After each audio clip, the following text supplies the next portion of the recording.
નમસ્કાર. વિદ્યાર્થી અને વાલી મિત્રોને મારા નમસ્કાર.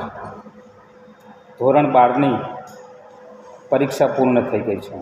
હવે વિદ્યાર્થીઓમાં અને વાલીઓમાં એકમાત્ર ગડમથલ કે ચિંતન ચાલતું હશે કે મારા દીકરા કે દીકરીને લઈને હવે આગળ શું કરવું.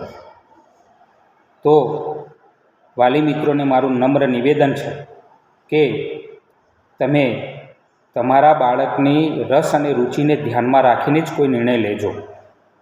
બાળકને કયા ક્ષેત્રમાં વધારે રસ છે, કયા વિષયમાં વધારે રસ અને રુચિ છે, એને ધ્યાનમાં રાખીને.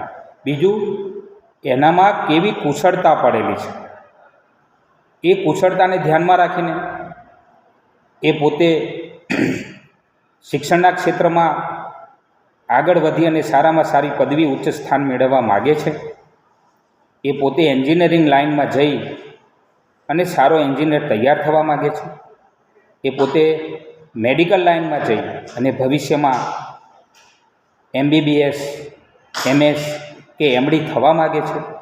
તો આ બધી જ બાબતોને ધ્યાનમાં રાખી એનામાં રહેલી જે શક્તિ છે એ શક્તિને ધ્યાનમાં રાખી એનામાં કેવી આવડત પડેલી છે, એ પોતે ભવિષ્યમાં આ ક્ષેત્રમાં જશે તો એને કેવી સફળતા મળશે, આ બધી જ બાબતોને ધ્યાનમાં રાખીને તમે યોગ્ય નિર્ણય કરશો તો તમારા પાલ્યનું, તમારા દીકરા કે દીકરીનું જીવન સફળતાના શિખરો સર કરશે.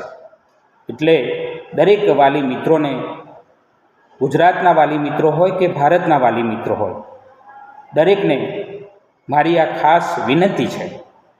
જો એનામાં ક્ષમતા ના હોય અને તમે જો તમારા દબાણથી, તમારી ઈચ્છાથી, તમારી મરજીથી જો તમે એને એક ક્ષેત્રમાં મોકલશો તો કદાચ એ સફળ ના પણ થઈ શકે. એટલે આ બધી જ બાબતોને ધ્યાનમાં રાખી અને વાલી મિત્રો તમે યોગ્ય નિર્ણય કરશો તો તમારા દીકરાનું જીવન તો સફળ થશે, તમારું જીવન પણ સફળ બનશે.